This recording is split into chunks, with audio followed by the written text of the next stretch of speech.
नमस्कार, आप देख रहे हैं एनबी न्यूज और मैं हूं चंद्रशेखर त्रिशूल। नेपाल ने रविवार को भारत के इलाकों को अपने यहां दिखाने वाले विवादित नक्शे से जुड़ा संविधान संशोधन एक मत से पारित कर दिया है। इस बिल के विरोध में एक भी वोट नहीं पड़ा। साथ ही इसे पेश करने के दौरान कुछ सांसद भारत से इलाका वापस लो जैसे नारे लगाते सुनाई दिए।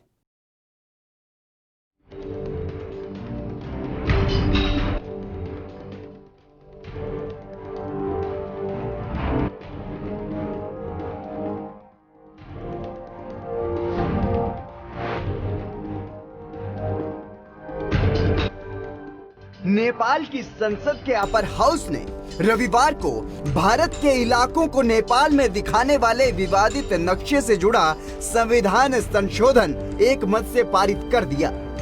इस बिल के विरोध में एक भी वोट नहीं पड़ा। साथ ही इसे पेश करने के दौरान कुछ सांसद भारत से इलाका वापस लो जैसे नारे लगाते भी सुनाई दिए। इससे पहले इस संविधान संशोधन विधेयक को निचले सदन में भी भारी बहुमत से पास कर दिया गया था। इस नए नक्शे में भारत के काला पानी, लिपू लेक और लिम्पियो धारा इलाके को नेपाल में दिखाया गया है। नेपाल में एक मत से पास हुआ नक्शा। उधर रविवार को जब ये नया नक्शा नेपाल की संसद में पेश किया गया तो कुछ सांसदों ने ताली बजाकर इसका स्वागत किया। इसके अलावा कई सांसद भारत से इन 3 इलाकों को वापस लेने से संबंधित नारे लगाते हुए भी नजर आए। हालांकि इस पर चर्चा के दौरान अधिकतर सांसद इस बात पर सहमत दिखे कि बातचीत के जरिए इस पूरे मामले का हल निकाला जाना चाहिए। निचले सदन में शनिवार को इस बिल पर वोटिंग हुई थी, जिसमें कुल 275 में से सदन में मौजूद सभी 258 सांसदों ने इसके पक्ष में वोट दिया था। अपर हाउस में रविवार को कुल 59 में से 50 सांसद मौजूद रहे और सभी ने एक मत से इसके पक्ष में वोट किया। भारत ने जताया विरोध। वहीं नेपाल के इस कदम पर विदेश मंत्रालय के प्रवक्ता अनुराग श्रीवास्तव ने कड़ी प्रतिक्रिया देते हुए कहा कि हमने गौर किया है कि नेपाल की प्रतिनिधि सभा ने नक्शे में बदलाव के लिए संशोधन विधेयक पारित किया है ताकि वे कुछ भारतीय क्षेत्रों को अपने देश में दिखा सकें। हालांकि हमने इस बारे में पहले ही स्थिति स्पष्ट कर दी है। ये ऐतिहासिक तथ्यों और सबूतों पर आधारित नहीं है। ऐसे में उनका दावा जायज नहीं है। ये सीमा विवाद पर होने वाली बातचीत के हमारे मौजूदा समझौते का उल्लंघन भी है। बता दें कि भारत ने लिपू लेक से धारचूला तक सड़क बनाई है, जिस पर नेपाल ने कड़ा ऐतराज जाहिर किया है। रक्षा मंत्री राजनाथ सिंह ने 8 मई को वीडियो कॉन्फ्रेंसिंग के जरिए इसका उद्घाटन किया था। इसके बाद ही नेपाल की सरकार ने विरोध जताते हुए 18 मई को नया नक्शा जारी कर दिया। भारत ने इस नए नक्शे पर न सिर्फ आपत्ति जताई है बल्कि इसे समझौते का उल्लंघन भी माना है। वहीं इन सब के अलावा हाल ही में भारत के सेना प्रमुख जनरल MM नरवणे ने चीन का नाम लिए बिना कहा था कि नेपाल ने ऐसा किसी और के कहने पर किया है। नेपाल को गुस्ताखी पड़ेगी भारी।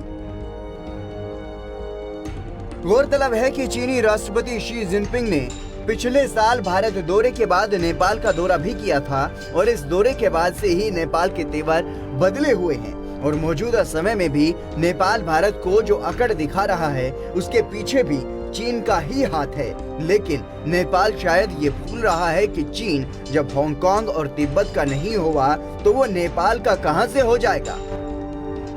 News desk special report ANB news.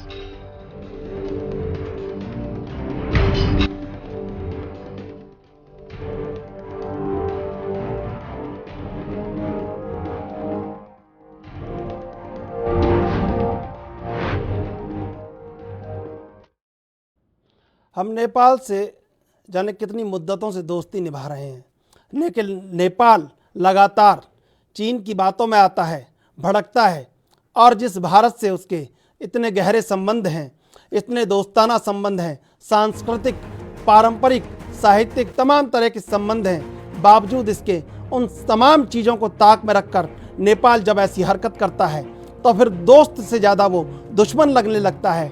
और अब दुश्मनी का काम नेपाल ने ये भी किया है कि भारत के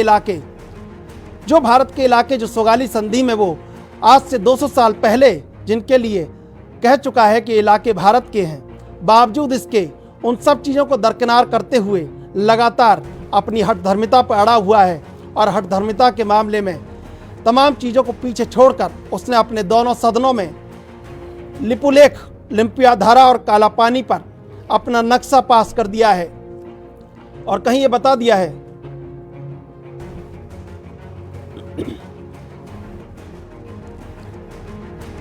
इस खबर पर ज़्यादा जानकारी के लिए हमारे साथ जुड़ चुके हैं हमारे साथ गेस्ट जुड़े हुए हैं आरसी मेहरा जी, स्वागत है आपका एएनबी न्यूज पर। धन्यवाद। आरसी मेहरा जी, लिपुलेख में, कालापानी में, लिम्पियाधारा में नेपाल अपना नक्शा, अपना हक जता रहा है। आरती मेहरा जी क्या कहना चाहती हैं, कैसे देखती हैं इस चीज को? देखिए, नेपाल से भारत का एक विशिष्ट दोस्ताना संबंध है जिसे हम यूनिक कह सकते हैं। बहुत ही जिसे कहते हैं माँ बेटी वाला जो संबंध है, वहाँ की बेटियां हमारे देश में आती हैं और हमारी बेटियां उनके उस देश में जाती हैं। वो एक ऐसा हिंदू नेशन जो हमारा एक बहुत ही अतुलनीय संबंध रहा है। अब सवाल ये है, जो आज की स्थिति है वो बड़ी भिन्न थी कि काला पानी में, लिपुलेख में, लिपाया धुराया इलाके में पूरी जमीन को ही वो उन्होंने अपने नक्शे में दिखाकर कहीं ना कहीं भारत को हैरान तो जरूर किया है। नहीं, रिश्तों को ही तार तार कर दिया आरती जी। एक सेकंड हैरान किया है। और अब ये मानचित्र वहाँ के जनलोक सभा में भी पारित हो चुका है। लेकिन क्या है कि अगर हम उसे, क्योंकि हमारे इतने सालों के दोस्ताना संबंध है, मुझे लगता है कि बहुत ही संवेदनशीलता से और बहुत ही प्यार से हमें अपने उन दोस्ती वाले और उन पारिवारिक रिश्तों को जिंदा रखना है।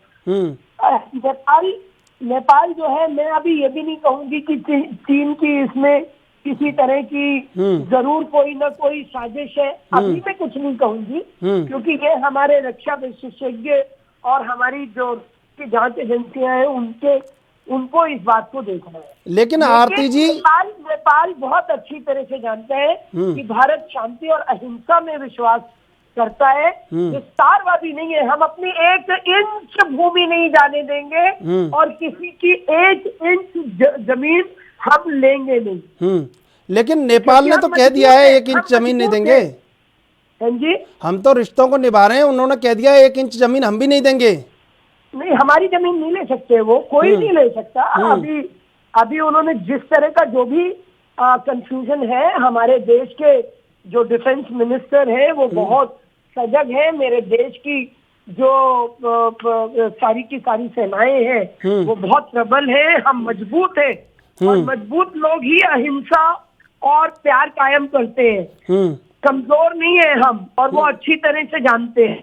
तो चाइना को भी चाइना की जगह अच्छी तरह से दिखाना जानते हैं। आज का भारत एक बहुत सशक्त भारत है और कोई भी गलती इसमें वो नहीं कर सकता है। तो मुझे लगता है ये सॉर्ट आउट हो जाएगा।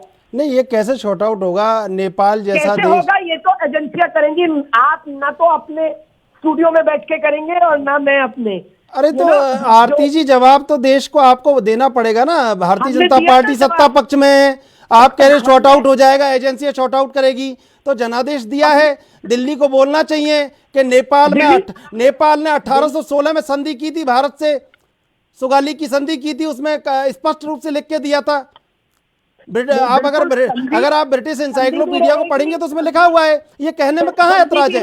मित्रता भी रहेगी, प्रेम भी अरे ये कैसी आरती जी, ये कैसी मित्रता है? आरती जी रहेगा उसमें जो भी नई परिस्थितियों में नए उन्होंने जिस प्रकार से किया है। नेपाल की जो सारी अपनी उनको वापस लेना पड़ेगा, जो उन्होंने पारित किया है उन्हें वापस लेना। आप देखते जाइए, ये मोदी जी के नेतृत्व में चलती सरकार है और अपनी जमीन को हम 1 इंच जाने नहीं देंगे और किसी की जमीन पे हम मजबूत होते हुए भी हम न कभी कब्जा करते न करेंगे, क्योंकि भारतीय आरती जी दोनों सदनों में ये विधेयक संविधान संशोधन उन्होंने किया ना पास, मैं अपने इधर पास कर लूं कि ये 3 ऑक्युपाइड वाला एरिया ये मेरा है, तो मैं अपने अंदर पास कर लूं, उसका कोई मतलब तो नहीं है ना। तो जो मुझे मालूम है, आपको भी मालूम है, जिस प्रकार से हमने कश्मीर का भी हल किया है, जिस प्रकार से आज देश में मतलब उसको मुख्य धारा में जोड़ने का काम किया है, तो ये बड़ी शक्तिशाली जनता की चुनी हुई सरकार है और ये अपने हक लेना जानती है और किसी के हक छीनना। लेकिन बहुत आपकी बात से मैं सहमत हो सकता हूं, लेकिन देश एक जवाब मांगता है, एक करारा प्रहार अगर एक करारा प्रहार नेपाल ने किया है तो हमें बताना चाहिए कि ये देश ये हिस्सा हमारा है। वो हमारे छोटे भाई की तरह, वो परिवार है, वो हमारा उनसे संबंध बहुत मीठा और अच्छा है। उसको रखने के लिए बड़ा भाई उसी हिसाब से रिटेलिएट करे, वो जरूरी नहीं। उसके लिए हमें पाकिस्तान को जवाब जब देना होता है हम बहुत गहरा देते हैं। नेपाल को हम अपनी सूझबूझ से प्यार से करेंगे, अपने रिश्तों से करेंगे। ठीक बात है। आरती जी हमारे साथ नारायण बारेट जुड़ चुके हैं, सीनियर जर्नलिस्ट हैं, देश के जाने माने जर्नलिस्ट हैं। नारायण बारेट जी आपका स्वागत है एनबी न्यूज में। जी नमस्कार। नारायण बारेट जी, सुगाली की संधि का भी कहीं उल्लेख नहीं किया जा रहा है 1816 की, जिसमें ब्रिटिश इंसाइक्लोपीडिया में लिखा हुआ है, गुरु गुजराज मिश्र और पेरिस ब्रैडशॉ ने जो संधि की थी उसमें भी लिखा हुआ है कि काला पानी और लिपू लेक और लिम्पिया धारा ये भारत के एरिया में आते हैं। लेकिन अब जो नेपाल ने किया है, कहीं विदेश नीति इससे प्रभावित हो रही है? विदेश नीति की तरफ से कोई जवाब नहीं आ रहा है विदेश नीति में। किस तरह देखते हैं इस मसले को आप? देखिए, इस पूरे भारतीय उपमहाद्वीप में हमारे सबसे करीब नेपाल ही है। नेपाल से हमारे रिश्ते भौगोलिक भी है, हमारे रिश्ते भाईचारे के, रोटी बेटी के संबंध है, व्यापार के भी संबंध है और आध्यात्मिक और धार्मिक रिश्ते भी हैं। आप ये सोचिए कि ऐसा रिश्ता है नेपाल से हमारा जो और किसी देश से नहीं है, बांग्लादेश से भी नहीं है, पाकिस्तान से भी नहीं है जी, कि नेपाल की रॉयल फैमिली राजस्थान से ताल्लुक रखती है, उनकी जड़ें। नेपाल का जो सबसे ज्यादा पैसे वाला व्यक्ति विनोद चौधरी वो राजस्थान से मेंबर पार्लियामेंट भी रहे हैं। ऐसे रिश्तों को इस मकाम पे ला खड़ा किया कि नेपाल की फोर्स हमारे नागरिक को मार डाले, गोली चला दे, ये हमारी राजनीति की विफलता है और ये एक दिन में नहीं हुआ है। हमें बड़े भाई की तरह व्यवहार करना पड़ेगा, महाशक्ति की तरह करेंगे तो दिक्कत हो जाएगी हमें। बहुत छोटा देश है नेपाल, वो हमसे लड़ नहीं सकता, लेकिन चूंकि वो बहादुरी का तमगा भी रखते हैं, वो गोरखा है, तो हमें इसको बहुत नजाकत से हैंडल करना पड़ेगा। तो और जी, ये सेंटिमेंट 2015 से बनने शुरू हुए जब ब्लॉकेड हुआ था। ब्लॉकेड में नेपाल की आवाम को लगता है कि भारत ने उनका राशन पानी रोका है। हर दिन 300 ट्रक जाते थे भारत से ईंधन लेके, पेट्रोल लेकर, अचानक 10-15 ट्रक पे सिमट गई बात, तो हमने मौका दे दिया। हमारी चूक हुई है, हमें देखना चाहिए कि ऐसा क्यों हुआ है। और ये भी अच्छी बात है कि पीएम 17 साल में भारत के पहले पीएम है जो नेपाल गए हैं। लेकिन इसके साथ साथ ये भी कि 23 साल में पहली बार चाइना का कोई टॉप लीडर नेपाल विजिट करता है जी। तो ये इत्तेफाक हुआ है और एक अजीब संयोग है जी। दुनिया में हर जगह राइट विंग उभार ले रहा है, दक्षिण पथ उभार ले रहा है, चीन में वाम पथ उभार रहा है जी। तो हमें इसको ऐसे लठ के जोर पे हाँक नहीं सकते जी। हम ताकत के दम पे इसको हैंडल नहीं कर सकते जी। हम अपनी शक्ति की नुमाइश करेंगे तो ठीक नहीं होगा। हमें बहुत नारायण बारेट जी मेरा सवाल है कि 7 समंदर पार जब भारत की विदेश नीति का डंका बज रहा है, ऐसे में ये जो पड़ोसियों से जो परेशानी है, ये कहीं नहीं लगता ये तंज, छोटे छोटे तंज कहीं भारत के जो इतना बड़ा बृहद मानचित्र है उस पर, भारत का इतना बड़ा बृहद व्यापक एक सर्कल आज बना है, उस पर कहीं चोट कर देते हैं इस तरह की बातें? देखिए, आप अपने पड़ोसी की मदद करते हो ना, अगर आप दाता की तरह देते हो तो उनको चुभेगा, आप भ्राता की तरह देते हो नहीं चुभेगा। जब भूकंप आया था, भारत नेपाल में मदद लेके हाजिर हुआ था, उस वक्त भी लोगों को यह लगा था कि भारत का व्यवहार औपनिवेशिक है, भारत का व्यवहार में गरूर है, एक औपचारिकता है। तो ये एक दूसरे देश के साथ से आप ताल्लुक कर रहे हैं, तो आपके बर्ताव में, आपके बिहेवियर में वो भाव होना चाहिए जो उनका दिल जीत सके।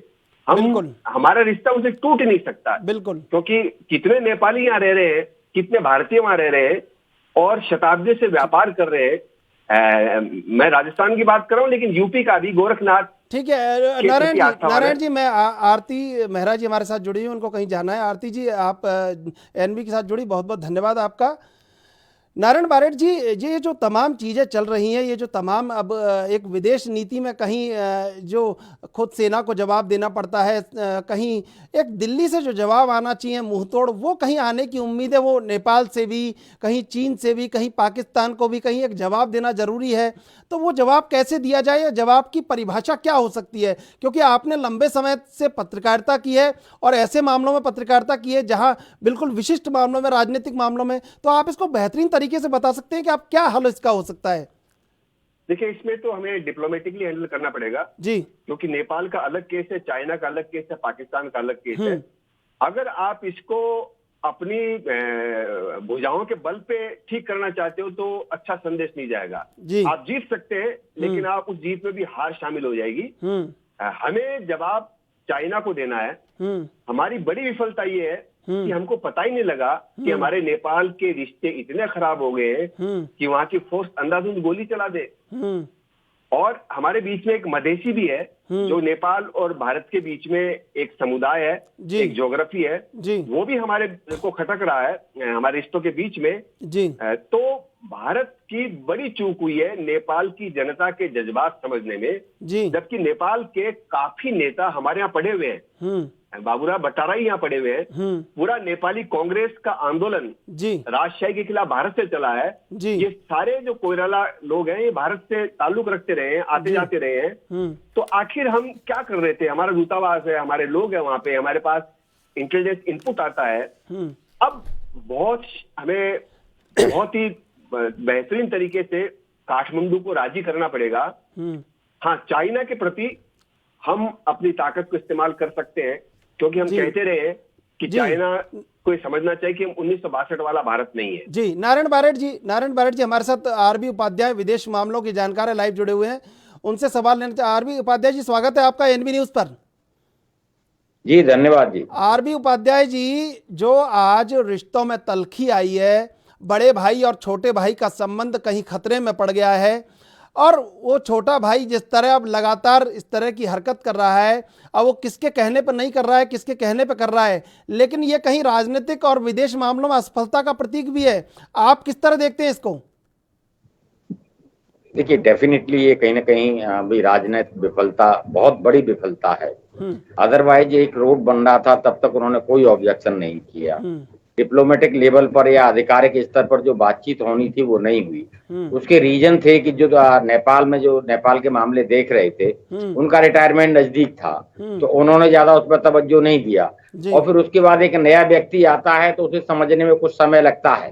तो वो जो समय लगा और उसी का रीजन रहा कि भी नेपाल का जो गुस्सा था वो बढ़ा, और उसने फिर अपनी संसद में वो सब प्रस्ताव पास करना और ये सारी कहानी हुई।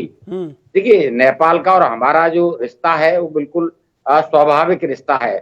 बेटी का रोटी का, बेटी का धर्म, संस्कृति सभी लगभग भी उसके साथ मिलते जुलते हैं। जबकि चाइना के साथ उसका रिलेशन उस तरह का रिलेशन नहीं जैसा भारत के साथ है। देखिए, न वहाँ परंपराएं मिलती है, न वहाँ धर्म मिलता है, न वहाँ लोग मिलते हैं।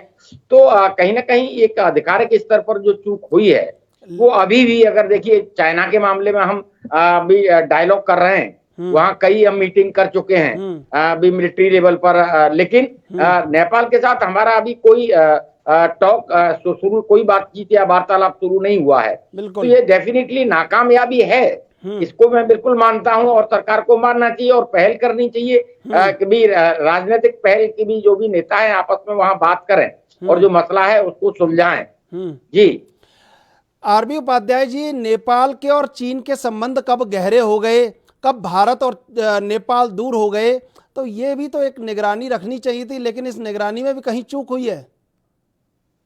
बहुत बड़ी चूक हुई है। आप देखेंगे कि जो चाइना की जो नेपाल को देखती हैं वो लेडी, वो बिल्कुल सक्रिय थी और एक जबरदस्त तरीके से सबसे कोऑर्डिनेशन करना, और वो उसी का परिणाम रहा कि भी आप देखेंगे कि वो वहां की नेपाल की संसद में प्रस्ताव आया, पास हुआ, तो कहीं ना कहीं चाइना ने पूरा जो अपना होमवर्क था वो किया है, लेकिन भारत ने कोई उस पर गौर नहीं किया और कोई काम नहीं किया। उसी का परिणाम देखने में आया कि भाई ये सब कुछ हमें देखना पड़ा। लेकिन अभी भी देखिए कोई देर नहीं हुई है। अगर हम अभी भी आधिकारिक स्तर पर या राजनीतिक स्तर पर बातचीत करते हैं तो मसले को सुलझाया जा सकता है। देखिए एक और चीज है जो देखने वाली है कि पहले क्या था कि नेपाल के पास विकल्प नहीं था। हमारे बंदरगाह से, हमारे यहाँ से डीजल, पेट्रोल, खाद्य सामग्री सारा एक ही रास्ता उसके पास था। लेकिन अब देखेंगे आप उसके बाद दूसरा विकल्प भी मौजूद है कि वो चाइना उसे तैयार है अभी सारा सप्लाई देने के लिए और वहां तक रेलवे लाइन बिछाने के लिए, रोड खोलने के लिए, तो वो विकल्प मौजूद है। भारत को बड़े समझदारी के और सूझबूझ के साथ और नेपाल के साथ रिश्तों को मजबूती से आगे बढ़ाना होगा। जी नारायण बारेट जी, बड़े भाई में कभी कभी जी नारायण बारेट जी, आप मेरी आवाज को सुन पा रहे हैं? जी हाँ नारायण बारेट जी, ये जो एक सवाल है कि कब चाइना नेपाल का बड़ा भाई या भाई बन गया या विकल्प बन गया, ये भारत को पता ही नहीं चला, और आज जिस तरह पता चल रहा है ये बहुत दुख की बात नहीं है, ये राजनीतिक विफलता नहीं है, ये कहीं दिल्ली को इस पर निगरानी रखनी चाहिए थी पूरी तरीके से। देखिए चाइना और नेपाल के उतने अच्छे संबंध नहीं है। अभी जो हमारे लोग सत्ता में वो एक हिंदुत्व को बढ़ावा देते हैं। भारत में 80% हिंदू रहते हैं और नेपाल की आबादी में 85% हिंदू है। जब कॉन्स्टिट्यूशन बना उनका, तब भी भारत नेपाल के रिश्तों में तलखी आई। कॉन्स्टिट्यूशन उनका था, हमारे यहाँ उसको ठीक नहीं माना गया। अब हमारे को बड़ा खतरा है जो चाइना ल्हासा तिब्बत की कैपिटल से काठमांडू के बीच में एक रेल प्रोजेक्ट शुरू कर रहा है जी, वो हो गया तो हमारे लिए बहुत दिक्कत होगी। जबकि हम पहले से रक्सौल और काठमांडू के बीच में रेल लिंक बनाने के लिए कई सालों से सोच रहे हैं, क्यों नहीं हमने उसको आगे बढ़ाया जी, क्यों नहीं आवाम के जज्बात हम पढ़ पाए। तो भारत ने बड़ा ब्लंडर किया है, चूक किया है। आप अपने पड़ोसी को, जैसे भारत में आप अपने विपक्षी या आपसे सहमत नहीं उनको डील कर रहे हो, वैसे नहीं कर सकते। नारायण बारेट जी, देखिए लिपुलेख से धारचूला तक 80 किलोमीटर की रोड का रक्षा मंत्री उद्घाटन करते हैं। उसी लिपुलेख पर कहीं नेपाल अपनी आपत्ति जता देता है, तो एक बार देखना तो होगा गहरे से कि कितनी संवेदनशीलता का मुद्दा है ये अंतर्राष्ट्रीय स्तर पे। कई प्रोजेक्ट है भारत और नेपाल के बीच में और प्राइम मिनिस्टर 4 बार विजिट कर चुके हैं। इतनी आवाजाही के बाद भी, जबकि दूसरी बार जब नरेंद्र मोदी जी ने शपथ ली थी, ओली यही थे और बहुत ज्यादा रिश्तों की बात की गई थी, पर विदेशी डिप्लोमेसी, इंटरनेशनल रिलेशन, वो आप डोमेस्टिक पॉलिटिक्स की तरह हैंडल करोगे तो नुकसान में रहोगे जी। वो हमारे मातहत नहीं है, उनका आप ट्रोल नहीं कर सकते, आप सोशल मीडिया से नहीं जीत सकते जी। आपको मोहब्बत दर्शानी होगी और जो रिश्तों के बीच में इतिहास है उसके थ्रू गुजरना पड़ेगा। बहुत अच्छी बात आपने कही है कि सोशल मीडिया से ट्रोल करके उनको डराया नहीं जा सकता। डोमेस्टिक कहीं पॉलिटिकल एक उससे एजेंडे से आप नहीं डरा सकते उसको। आरबी उपाध्याय जी, जिस तरह का अब मामला, आरबी उपाध्याय जी मेरी आवाज को आप सुन पा रहे हैं? हाँ बिल्कुल सुन पा रहा हूं। आरबी उपाध्याय जी, जिस तरह का मामला अब देखने में आ रहा है, कहीं हम ये जो कूटनीति है, कहीं दिल्ली की कूटनीति है, जिसमें लगातार अब इस तरह का ये नेपाल ने नक्शा, दोनों संविधान संशोधन कर दिया, दोनों सदनों में पास कर दिया है, अब भारत का अगला कदम क्या होना चाहिए?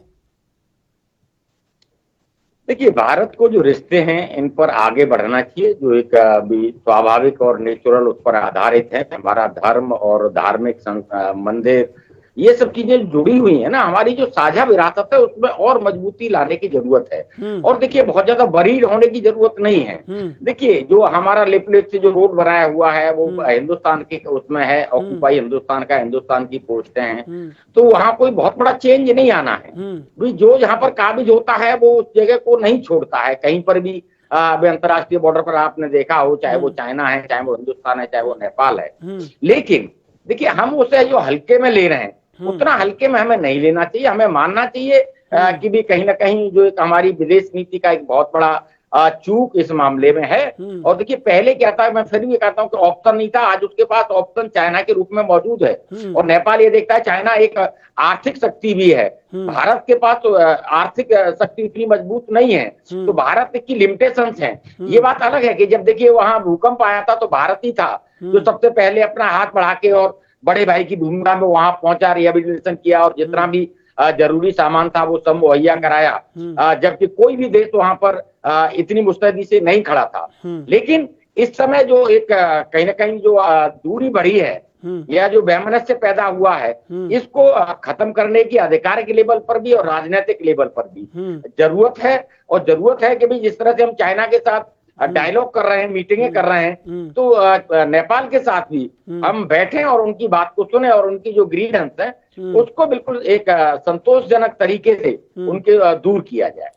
लेकिन हो नहीं रहा है और उसी का परिणाम है कि भाई इतना बड़ा कदम नेपाल ने उठा लिया और हमारे यहाँ भनक तक नहीं लगी। और जो एक एक्सरसाइज डैमेज कंट्रोल होता है वो हम डैमेज कंट्रोल भी नहीं, जबकि पता था कि भी चाइना की जो नेपाल का मामला देख रही है महिला, वो बहुत सक्रिय थी, वो सबसे मिल रही थी और उसी का परिणाम है कि इतना बड़ा वहां पर कदम नेपाल ने उठाया है। तो राजनीतिक स्तर पर कहीं ना कहीं और कूटनीतिक स्तर पर एक बहुत बड़ी चूक भारत ने की है, लेकिन अभी भी कोई देर नहीं हुई है, उसको दुरुस्त किया जा सकता है।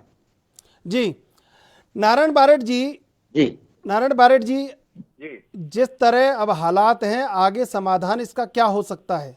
क्या अगर कहीं ऐसा तो नहीं है कि ये नेपाल इसको वैश्विक मुद्दा बनाना चाहे तो फिर भारत के लिए तो ये दिक्कत का विषय होगा? बहुत दिक्कत का विषय होगा। पहले हम मिस हैंडल कर चुके हैं इसको।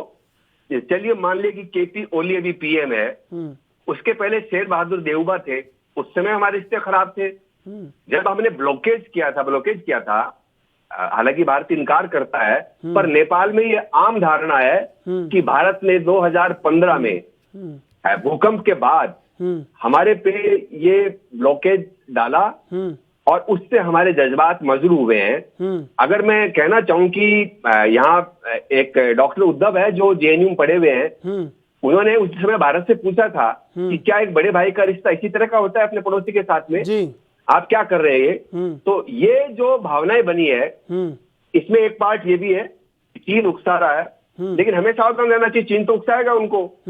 और एक डोमेस्टिक पॉलिटिक्स भी नेपाल की, क्योंकि जो केपी शर्मा ओली है वो बहुत शातिर व्यक्ति माने जाते हैं जी। और अभी जो प्रचंड है उनका टर्न आने वाला है पीएम जी, तो वो ऐसी सिचुएशन पैदा करना चाहते हैं कि यही पीएम बने रहे जी।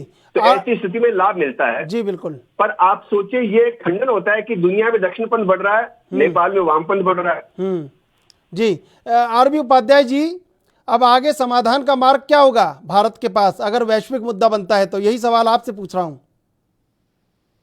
देखिए, समाधान भारत के लिए बहुत आसान है। भारत जिस तरीके से अभी परंपरागत साथी या बड़ा भाई रहा है और अभी हमारा धार्मिक, हमारे रोटी का बेटी का हमारे जो संबंध है वो यथार्थ के धरातल पर है। एक बार उनको हमें पहल करने की जरूरत है, तो उन सब ग्रीवियंस को दूर किया जा सकता है। देखिए, जहां तक चाइना का है, चाइना का अपना इंटरेस्ट है, वो चाहता है कि भारत को कहीं ना कहीं उलझा के रखा जाए। आपने देखा होगा जिस तरीके से अभी दौलत बेग ओल्डी में हमने जो अपना हवाई बेस डेवलप किया है वहां पर, तो उसको बहुत सारी चिंताएं, जो हम रोड बना रहे हैं, कनेक्टिविटी बढ़ा रहे हैं, तो उन सबसे कहीं ना कहीं चाइना का चिंतित होना स्वाभाविक है। देखिए, उसने अपने साइड में सारा डेवलपमेंट किया है, लेकिन हिंदुस्तान का वो इलाका जो चाइना बॉर्डर के साथ लगा हुआ, बहुत पिछड़ा हुआ, वहाँ न कोई रोड है, न कोई रेलवे लाइन है। एक दौलत बेग ओल्डी का हमारा जो एयरवेज था, उसको जरूर कुछ ठीक किया गया, जो कि चीन उससे हमेशा चिंतित रहता है जी। बिल्कुल, ये चिंता का विषय है। आरबी उपाध्याय जी, नारायण बारेट जी, आप दोनों का धन्यवाद एनबी से जुड़ने के लिए।